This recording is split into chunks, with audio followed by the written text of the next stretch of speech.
अॼु असीं तव्हांखे मिलाए रहिया आहियूं सिंधीअ जे हिक वॾे विद्वान सां जेको भाषा विज्ञानी आहे ऐं जंहिं PhD कई आहे लिंग्विस्टिक्स में। हा, तव्हां सही सुञातो, असीं मिलाए रहिया आहियूं तव्हांखे डॉक्टर मुरलीधर जेटले सां। तव्हांजो हिन प्रोग्राम में स्वागत आहे। अच्छा, हाणे इहो ॿुधायो त तव्हांजा जेके वॾा हुआ उहे त मशहूरु पंडित रहिया, ब्राह्मण रहिया, त तव्हां उन्हनि जी पोइवारी न कई, तव्हां उहो पंडित जो जेको पेशो आहे ब्राह्मण जो उहो इख़्तियार न कयो ऐं तव्हां जुदा लाइन में अची विया। उन बाबति कुझु ॿुधायो, पंहिंजे माइटनि बाबति ॿुधायो। हक़ीक़त में त मुंहिंजे परॾाॾे खां वठी ब्राह्मण वृत्तीअ सां गॾोगॾु उन्हनि जो भारत जो इतिहास, सिंध जो इतिहास, सिंधी भाषा, सिंधी संस्कृति, इन्हनि जे अभ्यास ॾांहुं घणो लारो हो। मुंहिंजो ॾाॾो पंडित टोपणलाल जेटले उहो हैदराबाद में आयुर्वेद सिंध मार्तंड आयुर्वेद विद्यालय चंदीरामानी घिटीअ में उन्हनि एस्टेब्लिश कयो हो, जंहिंमें सॼे सिंध मां विद्यार्थी आयुर्वेद जी सिख्या वठणु ईंदा हुआ। गोवर्धन नाथाणी या अर्जुन सिकायल नाथाणी उहे बि उन आयुर्वेद विद्यालय में हुआ, जिते उन्हनि तिब जी माना देसी तिब जंहिंखे चवंदा आहिनि उन जी सिख्या वरिती। त इहो त सम्झो मुंहिंजे ॾाॾे खां वठी हलंदो आयो। मुंहिंजो पिता, मुंहिंजा चाचा, उन्हनि बि उहो ई पेशो अख़्तियार कयो ऐं इन सां गॾु ब्राह्मण वृत्ति हुई। ऐं ॿी ॻाल्हि जेका ख़ासि मुंहिंजे पिताजनि जी, त हुननि जी रुचि सां सिंध जे इतिहास जी खोजना करणु उन तरफ़ तमामु घणी हुई। नंढे हूंदे खां ई वठी भाषाउनि जो त अभ्यास मुंहिंजे ॾाॾे खां वठी हो।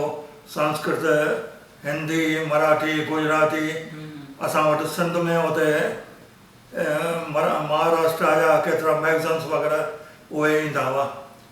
त इहा परंपरा जेका आहे सा मुंहिंजे पिताजनि खां वठी सम्झो मूं में पोइ आई, पर मां हुन में सम्झो ब्राह्मण वृत्तीअ में न वियुसि, छाकाणि त उन खां पोइ पार्टीशन थियो। हिते मां अध्यापन में पुणे में नवीनंद हाई स्कूल में टीचर हुउसि, उन खां पोइ डेकन कॉलेज में रिसर्च फेलो, त इन करे ब्राह्मण वृत्तीअ ॾांहुं मुंहिंजो रुख न हो।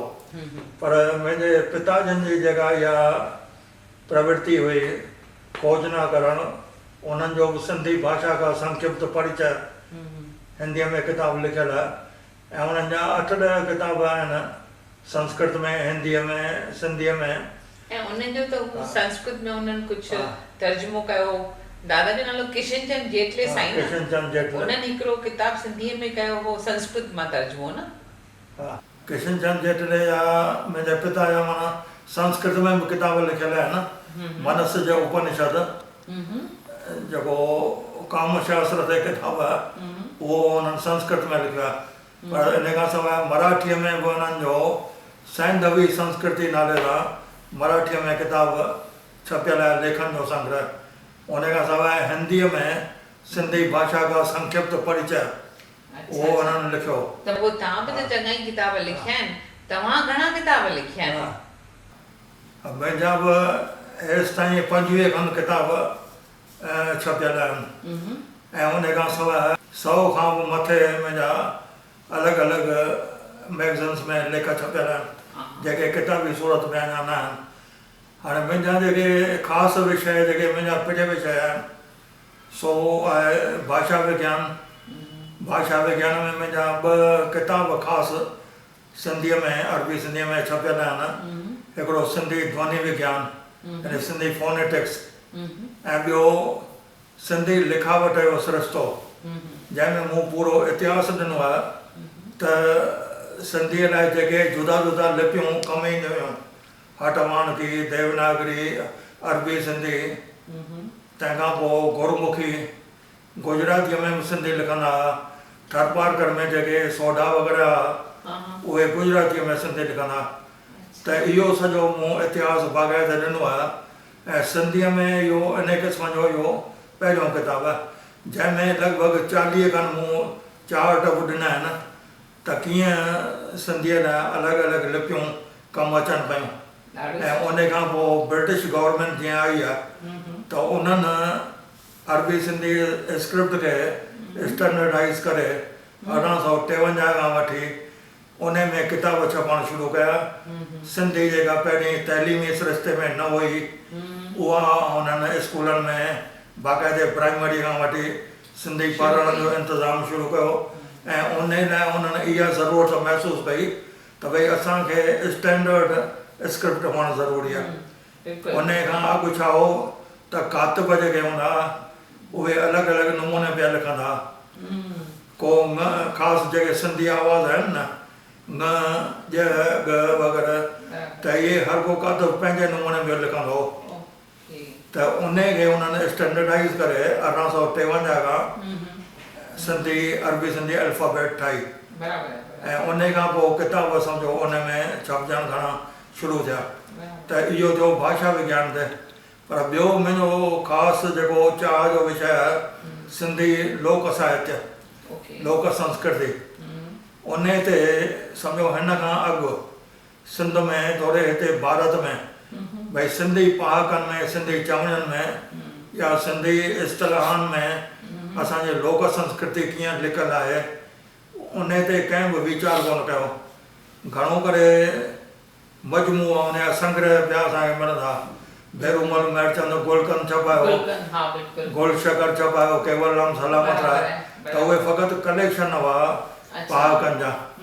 सिंधी पहाकनि जी डिक्शनरी जेका आहे सिंधी पहाक ऐं इस्लाह उन में लॻभॻि 12,000 खनि इस्लाह ऐं पहाका मूं गॾु करे ॾिना आहिनि जंहिंमें मुंहिंजो ऐं संतदास कृष्णानी इन्हनि ॿिन्ही जो गॾियल सम्झो उहा महिनत आहे।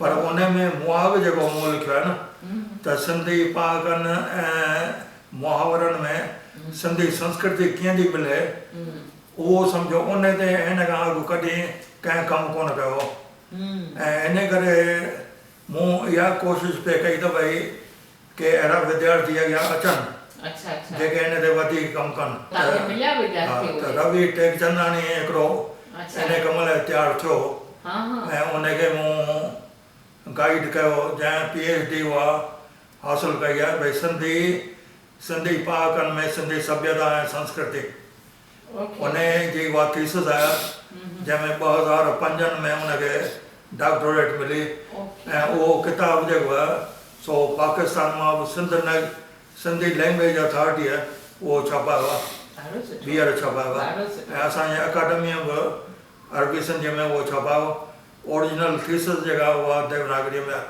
त हाणे ॿियो इहो लोक साहित्य जो सम्झ मुंहिंजो ख़ासि विषय आहे।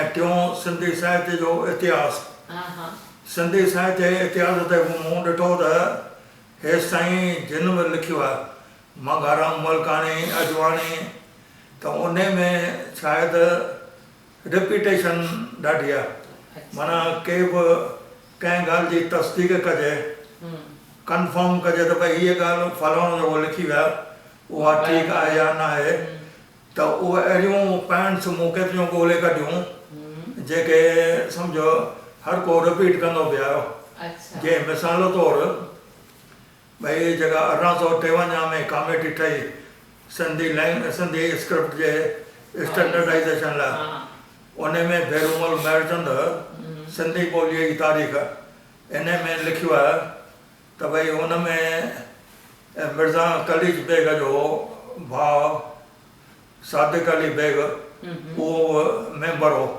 8 मेंबरनि मां हिकिड़ो उहो हो त पोइ जॾहिं मूं जाचो त सादिक अली बेग ॼाओ ई 1845 में हो मिर्ज़ा कलीज बेग ॼाओ 1853 में ऐं हू ॼाओ 1845 में त माना जॾहिं कमेटी वेठी त उन वक़्तु उहो 8 सालनि जो ॿारु हो त 8 सालनि जो ॿारु उहो कीअं कमेटी में पढ़ंदो। पोइ नेठि जाचींदे मूंखे ख़बर पई त उहो सादिक अली बेग ॿियो हिकिड़ो हेड मास्टर हो हैदराबाद सिंध में कंहिं स्कूल जो जंहिं सम्झो इहो कमु उन कयो। कमेटीअ में सहकार ॾिनो हो। हा हा हा हा अहिड़े तरह ॿी तोखे मज़े जी ॻाल्हि ॿुधायां त आसानंद मामतोरा जो किताबु शाइर, हाणे शाइर जेको आहे उन में जेको आहे हक़ीक़त में उन में जेको हीरो आहे सौदामिनी कश्मीर जी हिकिड़ी जेका आहे ब्राह्मण छोकिरी कश्मीर में घुमण विया, पोइ उन सां सौदामिनी सां हुनजो प्यारु थियो आहे, उन सां शादी कई त मंगाराम मलकानीअ खां कीअं ग़लती थी आहे त हुन ॼाणाई त भई उन शाइर नावल में हिंदू मुस्लमाननि जो जेको आहे एकता जो संदेश आहे। अच्छा त मूं जॾहिं उहो नावल पढ़ियो त ख़बर पई त ॻाल्हि ई कोन्हे हिंदू मुस्लमाननि जी त ॻाल्हि ई कोन्हे।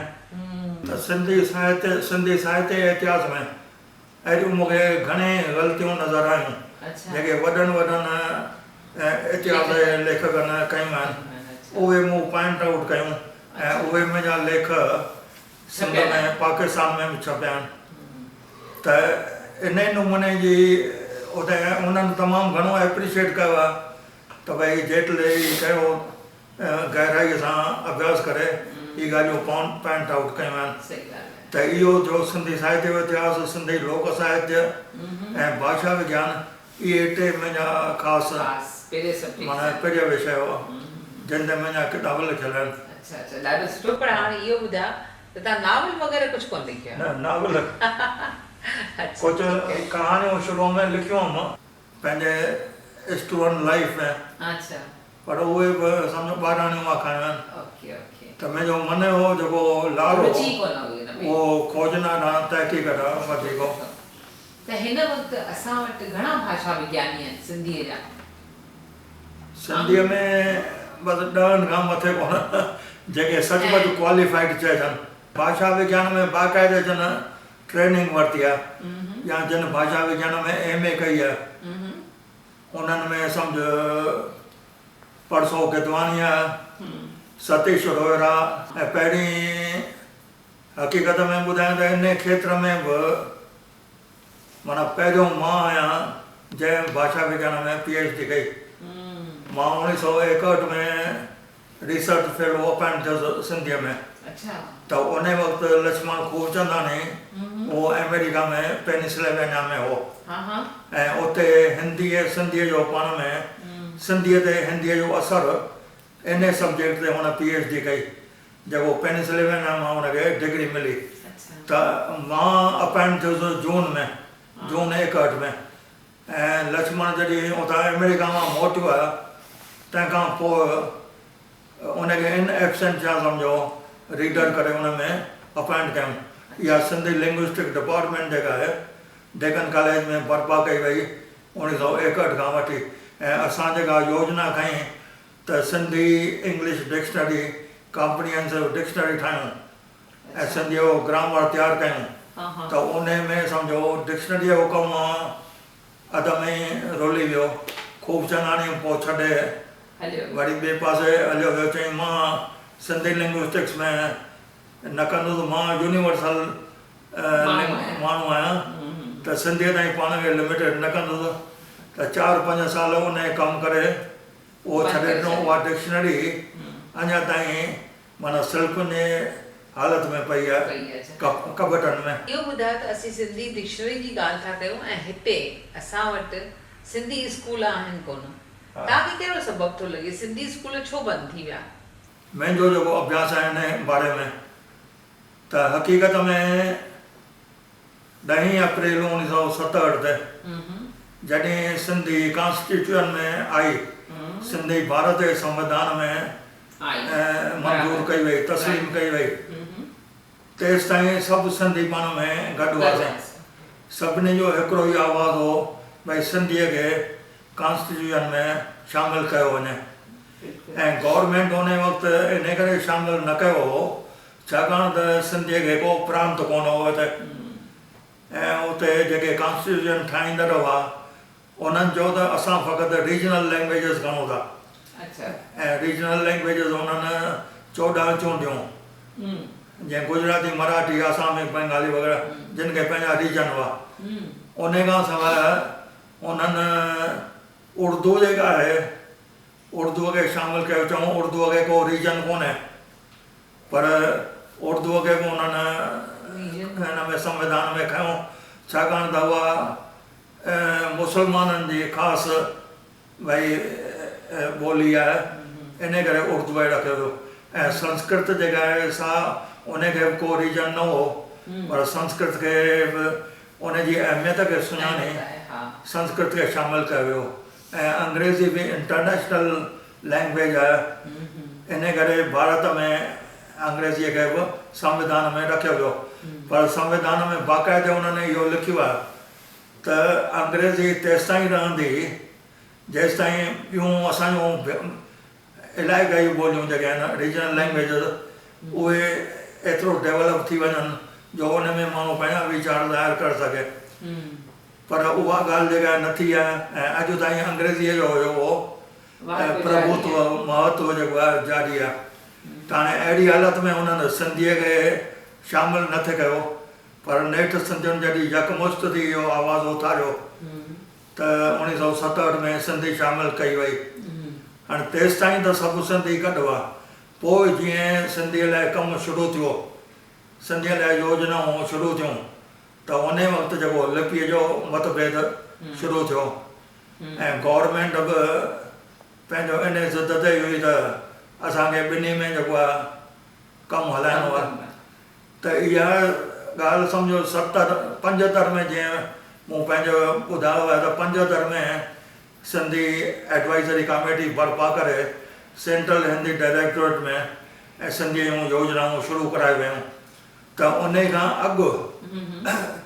खां अॻु ई छा हो त अंग्रेज़ीअ जे अहमियत करे अंग्रेज़ीअ जी जेका इंटरनेशनल पोज़ीशन आहे उन खे ॾिसी ऐं IAS में बि मीडियम अंग्रेज़ी आहे, इन करे माण्हुनि जो लारो जेको आहे आम माण्हुनि जो भई उहे कॉन्वेंट में पंहिंजे ॿारनि खे मोकिलणु लॻा, इंग्लिश मीडियम स्कूलनि में ॿारनि खे मोकिलणु लॻा ऐं सिंधी मीडियम स्कूल जेके आहिनि से धीरे धीरे धकाण भाॻिया ऐं अहिड़ी हालत बणी जो 75-80 दारे माॻई स्कूल ई बाक़ी 10-15 वञी रहिया भारत में जिते सिंधी मीडियम सां पढ़ाई हुई।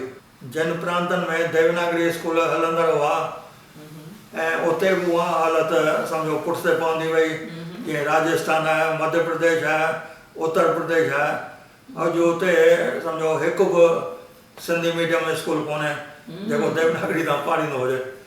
त इन करे हक़ीक़त में जेको घणो जेको सिंधी यंगर जनरेशन आहे न उन जो लारो इंग्लिश मीडियम स्कूलनि लाइ कॉन्वेंट ते ॿोली आहे जेका हर को सम्झे थो त साईं कतब ईंदी, बाक़ी सिंधी कतब कोन ईंदी। त तई हाणे इहो ॿुधायो भला सिंधी खे सचुपचु अॻिते वधाइणो आहे ऐं उन लाइ असीं सभई सिंधी जेके ख़ासि करे वॾी उमिरि वारा आहियूं उहे त सोचूं था असीं कुझु करियूं। त इन ॾिस में जेके एकेडमियुनि जे बारे में तव्हां ॻाल्हि पे कई, हेतिरियूं सभु एकेडमियूं थियूं आहिनि ऐं तव्हीं सिंधी एकेडमी दिल्लीअ जे सिंधी एकेडमी सां जुड़ियल आहियो, त उन एकेडमी जो कहिड़ो कमु आहे, उहो कहिड़ा कम पई करे, कहिड़े नमूने में सिंधी ॿोली खे अॻिते वधाइण जूं कोशिशूं पियूं हलनि? हिन मां सिंधी एकेडमी जी ॻाल्हि ते अचां उन खां अॻु स्क्रिप्ट जे बारे में पंहिंजो हिकिड़ो नज़रियो साफ़ करे छॾियां। बिल्कुलु। त उहो इहो त भई असां मूं ख़ुदि या ॿिया बि घणेई जेके स्कॉलर्स आहिनि असां कोशिशि कई त ॿारनि खे अरबी सिंधी सेखारियूं। उन जा क्लास हलायासीं, ज़ोर शोर सां हलंदा हुआ। अॼु नेशनल काउंसिल जेका आहे उहा बि क्लास हलाए रही आहे, पर उन जो नतीजो जेको निकिरे थो त उहे ॿार इम्तिहाननि में चाहे अरबी सिंधीअ में लिखनि था चाहे देवनागरीअ में, इम्तिहाननि में 95% या 100% मार्कूं खणनि था, पर महीने ॾेढ खां पोइ उहे सभु ॻाल्हियूं धोपिजी थियूं वञनि, विसरी थियूं वञनि। त इन में मुंहिंजो जेको हिकिड़ो वीचार इहो आहे त असां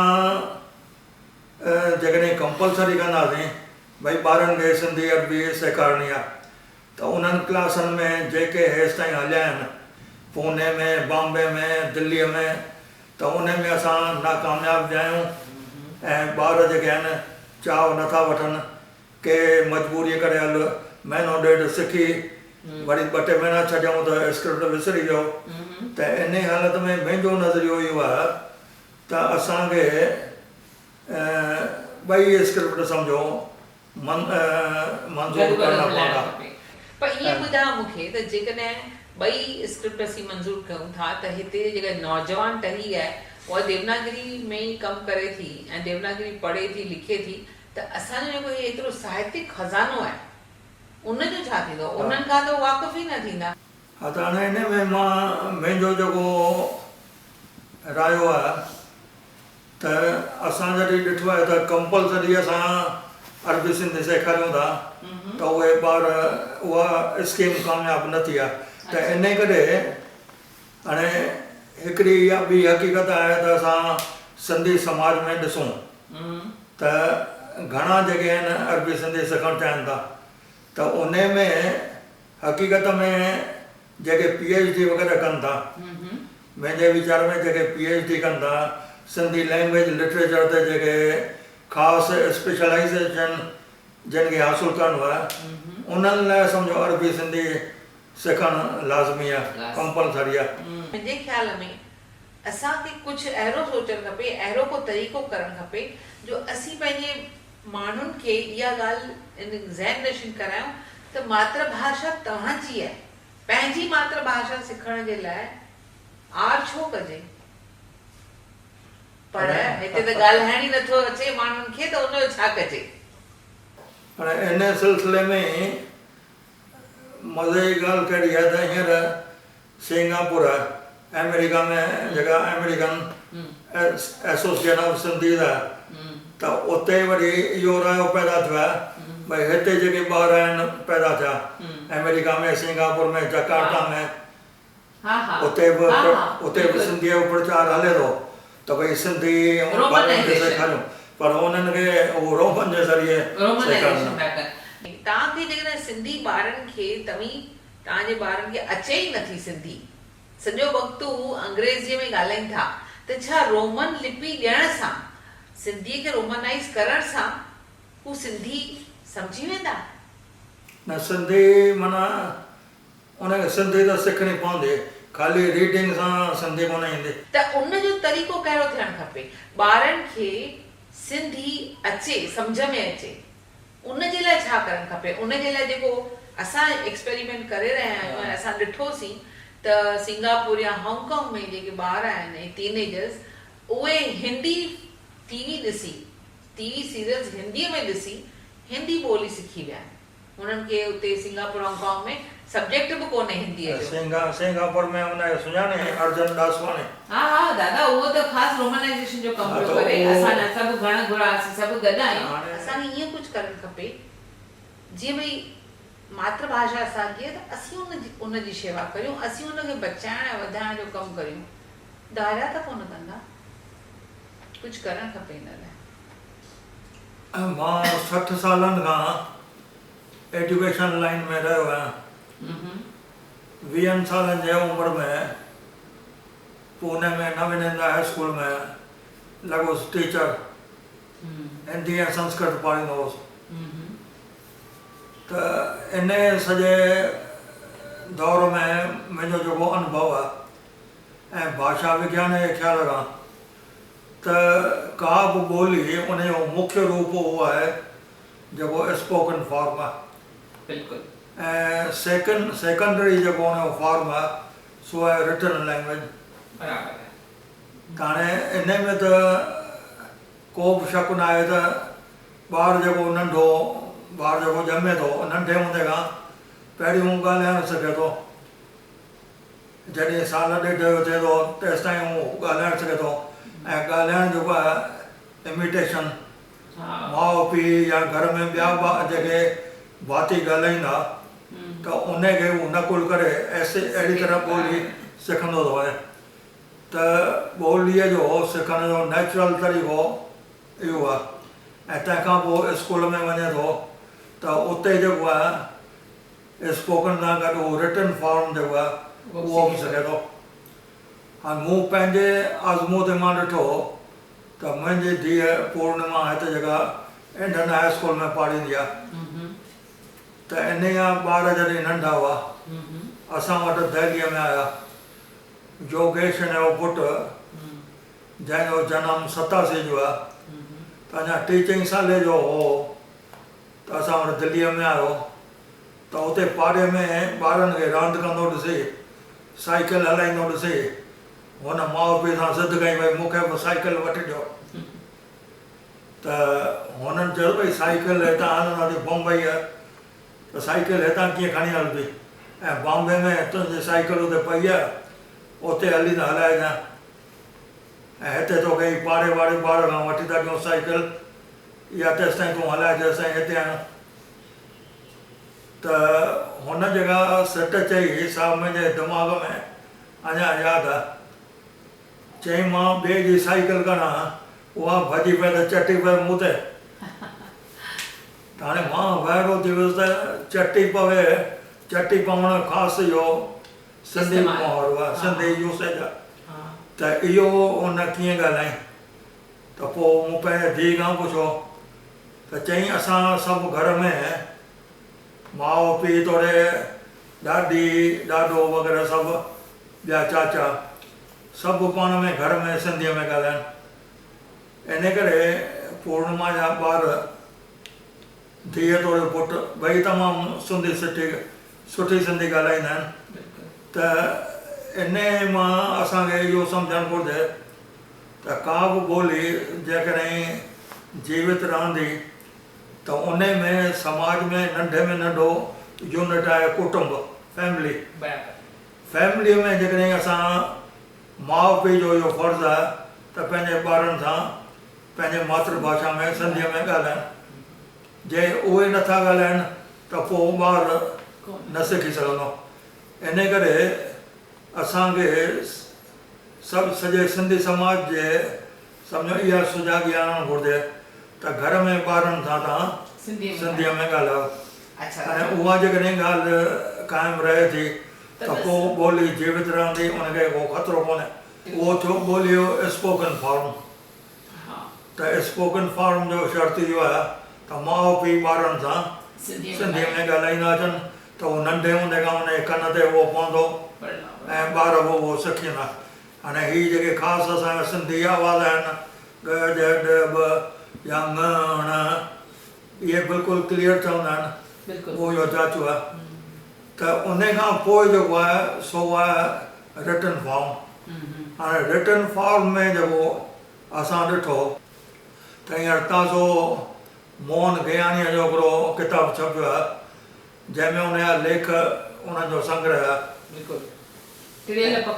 हा, त उन में हिकिड़े लेख में हिन पछाड़ीअ इहो क़बूलु कयो आहे या स्ट्रेस ॾिनो अथई इन ॻाल्हि ते भई असांजे सिंधी समाज जी या सिंधी लैंग्वेज जी हालति अॼुकल्ह ईअं थी बीठी आहे जो असांखे अल्टरनेटिव स्क्रिप्ट अपनाइणो ई पवंदो। भई जेके आहिनि के जेके हिंदी बेल्ट में रहनि था त उन्हनि खे देवनागरी सिखणी पवंदी। देवनागरीअ में भली सिंधी लिखनि, जेके अरबी सिंधीअ में सिखिया आहिनि या जिन खे शौक़ु आहे अरबी सिंधी सिखण जो उहे उहो स्क्रिप्ट सिखनि। ऐं बाक़ी जेके फॉरेन कंट्रीज़ में रहनि था, सिंगापुर अमेरिका वग़ैरह या दुबई या ॿियूं जेके बि स्टेट आहिनि, त उन्हनि खे जिन खे शौक़ु आहे पंहिंजी ॿोली सिखण जो त उहे शुरूआति भली रोमन सां कनि ऐं पोइ वधीक शौक़ु पैदा थिए त अरबी सिंधी सिखनि। तव्हां सां गॾिजी ॾाढी ख़ुशी थिए दादा। उमेदु अथमि त वरी ॿियूं वारियूं गॾिजाणियूं कंदासीं ऐं घणियूं ॻाल्हियूं ॿोलियूं कंदासीं। नमस्ते।